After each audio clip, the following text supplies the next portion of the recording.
trouvez pas qu'à un moment, on va manquer de concordance dans nos propos quand on va demander aux gens de tendre les bras sur un GR qui est pas sur un bench? Enfin, tu vois, moi, je me dis à un moment comment ça s'est passé les réunions pédagogiques. C'est quand vous avez lu le contenu, vous vous êtes pas dit bon là on fait n'importe quoi. Tu vois. Donc voilà, je pense que au-delà de ça, c'est vraiment la formation. C'est vraiment la formation et on est dans un métier où comme la formation est vraiment, allez, je vais essayer d'édulcorer mes mots parce qu'on est en Suisse. Donc hétéroclite, où on trouve de tout. Le problème c'est que la qualité du coach elle est soumise à sa conscience perso et il y en a qui en ont, il y en a qui en ont pas. Et deux, à est-ce qu'en sortant de là il va se former. Tu vois, c'est pas les Américains qui vont inventer la mode italienne ou qui vont faire de la haute gastronomie française. Ils sauront probablement même pas l'apprécier. Mais par contre, c'est pas eux non plus qui vont faire de la prépa physique sans formation, à l'arrache, complètement autoproclamé dans le fond du garage parce que j'ai eu un cousin kiné il y a 10 ans. Quoi. Dans un premier temps, je veux traiter l'être humain. Donc, ce que je vais analyser, c'est l'être humain, c'est l'homo sapiens. Okay? Et à ce niveau-là, on est tous des homo sapiens. Donc, peu importe qui que tu sois, peu importe quel est ton but, ce que je veux traiter, c'est l'être humain. Et j'en parlais l'autre jour dans un podcast également. C'est un peu mon discours de tous les jours. C'est qu'on a tendance à pas traiter l'être humain. On traite directement le sportif ou le blessé du dos, etc., etc. Et on oublie les fondamentaux. Et les fondamentaux, eh bien, c'est de savoir si déjà tu bouges comme un être humain. Est-ce que tu as tout ce qu'un être humain devrait avoir? J'ai eu pendant mes 5 premières années d'exercice cette mentalité de dire ah ouais, moi je vais battre ce record de retour terrain, je vais battre le truc. Le mec il a ses croisés, c'est 7 mois, non, je vais faire 6 mois, je vais faire 5 mois et demi. Et puis tu te rends compte avec le recul que il n'y a pas d'intérêt, que du coup tu précipites tout, du coup tu forces tout, du coup tu es au max des capacités à chaque fois et du coup c'est dangereux.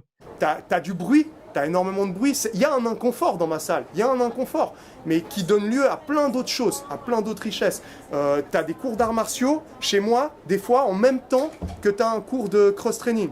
Donc t'as des mecs qui vont kicker dans les PAO à fond, pam, pam, pam, et t'as moi derrière qui est en train de gueuler dans quel sens tu dois faire le torque pour faire bien cet exercice.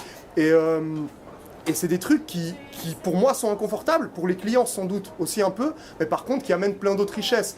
Quelqu'un qui est orienté vitesse, il doit être très fort en salle de force, il doit être très fort dans les sauts, il doit être très fort en vitesse et il doit aussi être capable de répéter, d'être très efficace dans la vitesse de course. Si tu veux, le problème, c'est que le raisonnement qui consiste à dire il n'y a qu'en jouant au football et il n'y a qu'en jouant au rugby que tous les fondamentaux moteurs nécessaires pour jouer au football et au rugby vont venir, c'est pour moi un raisonnement qui est faux. C'est-à-dire que c'est un raisonnement qui est peut-être juste chez certains joueurs, c'est-à-dire que des gens qui ont une motricité par ailleurs assez développée, mais qui pour certains est totalement faux. Et en gros, tu vas t'apercevoir que si tu développes pas en parallèle ces fondamentaux moteurs, mais il y en a plein d'autres, il n'y a pas que le sprint, ben, ce joueur-là, il va se développer dans son sport avec quelque chose qui lui manquera dans le registre moteur global.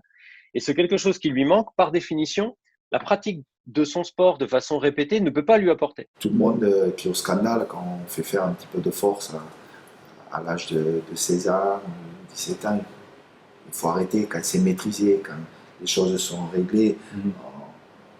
On n'est pas des bourreaux, quoi. Parce que parfois on peut être catalogué par des personnes. Ouais, mais qu'est-ce qu'il fait celui-là? Il me fait lever des charges de fou, il est malade. Donc chaque personne devrait avoir une part de responsabilité, pas de culpabilité, mais de responsabilité par rapport à sa propre santé, parce qu'on a plus de notions sur qui on est, et puis on restera avec nous-mêmes jusqu'à la fin de nos jours. Donc il vaut mieux commencer à se connaître et essayer de regarder comment est-ce qu'on peut prendre soin de notre santé le mieux possible nous-mêmes, parce qu'on est notre meilleur ami à nous-mêmes, quoi, concrètement. Ce que je vais piquer dans le CrossFit, ça va être très haute intensité sur des temps très courts, mais par contre, j'inclus pas des mouvements trop techniques parce qu'on n'a pas forcément le temps de les apprendre correctement. Montre-moi ce que la recherche dit. Et la recherche dit, qu'est-ce qu'elle dit, la littérature scientifique? Exactement l'inverse.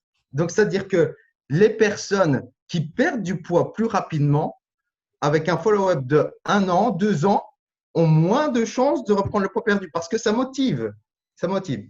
Et alors, les gens qui vont peut-être écouter ce podcast vont dire « Oui, Vassilis a dit qu'il fallait perdre du poids le plus rapidement possible. » Non, je n'ai pas dit ça. J'ai dit que c'est une possibilité. de pas vraiment s'éparpiller, d'être focus et de donner tout le temps le meilleur de toi n'importe où tu vas. Parce que t'as beau dire ouais, je fais ça, mais au final, t'es peut-être partout et nulle part et au final, tu donnes peut-être pas le meilleur de toi-même où tu devrais le donner, tu vois. Donc vraiment de rester focus, d'avoir une vision claire, des missions claires et de garder ce cap. Ça m'a fait rire, ça me fait toujours rire.